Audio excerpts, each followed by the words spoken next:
small practices, if not for every single practice, is how do you set the fees? Fees are a major issue, strangely enough, for architects. And I'd say particularly for smaller practices and sole practitioners. So I'm going to come straight to you, Barbara, and ask you, how do you think that these new contracts help with architects, particularly smaller practices? How do you think that this deals with setting out the fees? Does it help? Yes, I do like it. I like how it's more broken down.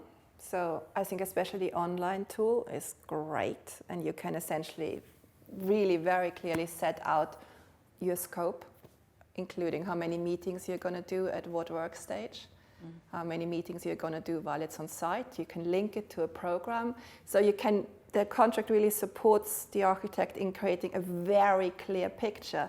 Obviously, the architect has to then also take the opportunity to create a very clear picture, which is just quite a bit of work.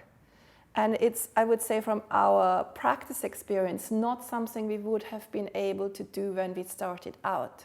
I think when we started out, we were very much relying on sort of percentage rates, with slightly underbidding, that kind of thing. But over the years, we have gathered enough data through timesheets and monitoring of profits and all of these things that one should ideally do, or should really reasonably do, or absolutely do, that we are now able to bid for our projects in a very broken down way, using resource schedules. That makes it just incredibly transparent what we are going to do and how much we're going to charge for it. And the contract helps. I think that I'm going to come to you, Nigel. Well, I was going to say, from a client perspective, presumably, the transparency that this offers is extremely useful. Yeah, well, okay. So from a client point of view, so you mentioned at the beginning that I chair the Client Liaison group here, which is fundamentally a group that we put together at the RIBA about 5 years ago to help us as practitioners understand what it is that clients want from us as architects. Yes. And one of the things that comes across, there are many things, one of the things that comes across loud and clear is they want professionalism. And so, and I think to me that means that it's perhaps sometimes saying things which we feel maybe not what they want to hear, but nonetheless it's the medicine that they need to swallow. And so if that's explaining in more detail about the scope and the fee and so on, then I think we should. So clients want us to be professional. They want us to, they fundamentally want us to understand contracts and how that mechanism works. They don't want us to sort of try and push it to one side. So they do want that, and they do want us to understand the cost, what it costs us to do the work, rather than second guessing. Dieter, from the sort of larger practitioner's perspective, we've heard from a small practitioner's perspective that this makes life a lot easier. How do you feel this works for the larger project in terms of setting fees? Well, actually, I think it's very similar. I agree that to try and set a fee just based on a construction value is a very naive approach. Yes. It doesn't allow you to manage the project well. Variations in construction value don't necessarily relate to the variations in your service. So actually looking at project complexity, what level of resource you're going to be providing, what level of service you're going to be providing, and tying your fee back to that is far more useful. And like we were discussing earlier, then setting that down in your appointment so it's all scheduled out. As soon as there's variations, you can allow for those. You can then charge the additional fee for those variations. So it's a far more, I hesitate to use the word scientific approach, but it's a more robust approach to setting your fee calculation. And it's a more professional approach, I'd argue. Absolutely, yes. There's also a greater likelihood that the client will be prepared to, not happily, but not grudgingly pay you additional fees because they will actually understand what they're getting for it. Whereas if your fee increases are linked to increases on construction costs, like you say, the client will just feel ripped off, for want of a better word, because not only do they have to pay more for their project, but they also have to pay more for their consultant. And why? Yeah, the example I always use is taps. If you have a standard tap, a low construction value, you change those to gold taps, your construction value goes up. It doesn't involve us doing any more work. Why would we get additional fee? But if you change the whole bathroom, and then you've got more taps, more specification, there's more work, there's more service, therefore additional fee. You're actually, I think, asking through these contracts for architects to consider their fees rather than put a, if you like, a pin in a graph as we used to do 20 years ago and say, oh, well, it's X percentage. I mean, from my perspective, and I run a medium-sized practice, we absolutely have to consider our fees at each level because it's so complicated now.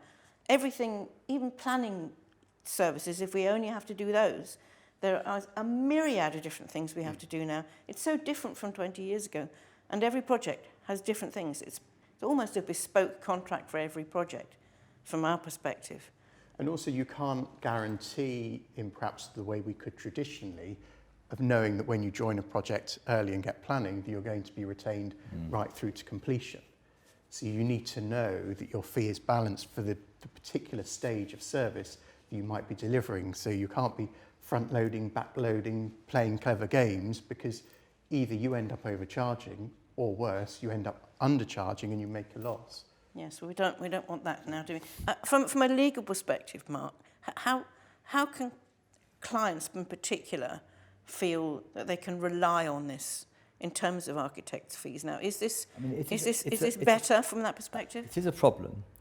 It's always a problem. Fees are going to be a problem, and I think one has to sort of accept that there's any number of complications as far as the fees are concerned. Because, for example, if you charge up to stage whatever it is, a certain fee, there'll be disputes as to whether that stage was completed or whether you've sort of like seeped into the next stage, and so that would be a dispute.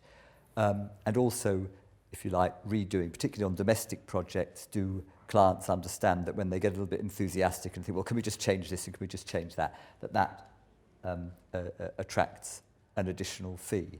And I think there are ways, obviously, of trying to get around that. You can, for example, build in a percentage of abortive work or repetitive work, and then say if it goes above that, then that's an additional fee.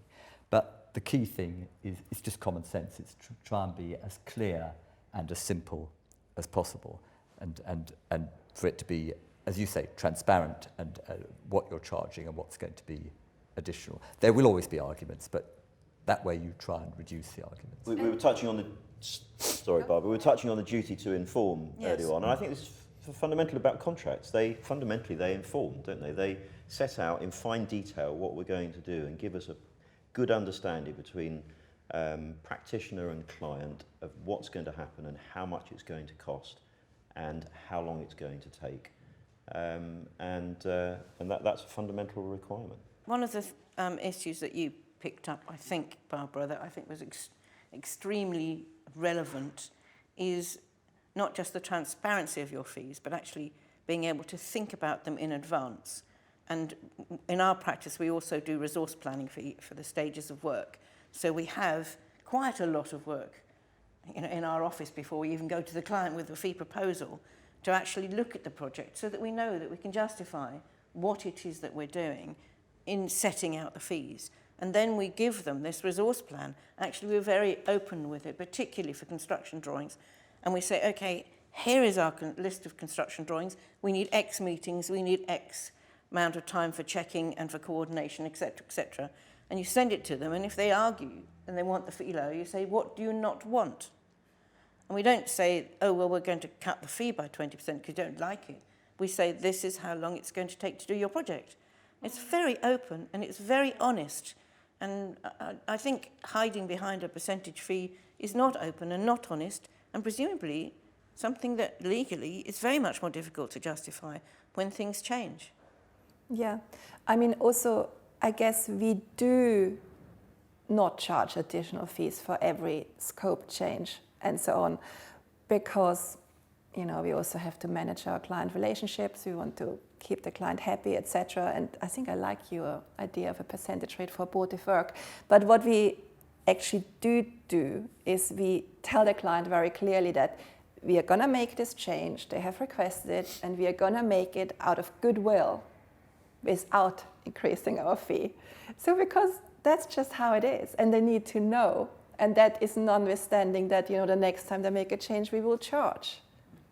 It's all about a good relationship. It's all about, you know, managing the relationship in a good way, but also just, you know, we are the professionals. We are And also proud remember, of the our... code has the overarching duty to make sure we are adequately resourcing our projects and we do have the capability to deliver them. And how do you know that if you don't do this groundwork in the first place? Yes, that's basically it. We've got to do our groundwork. We really do have to do our groundwork.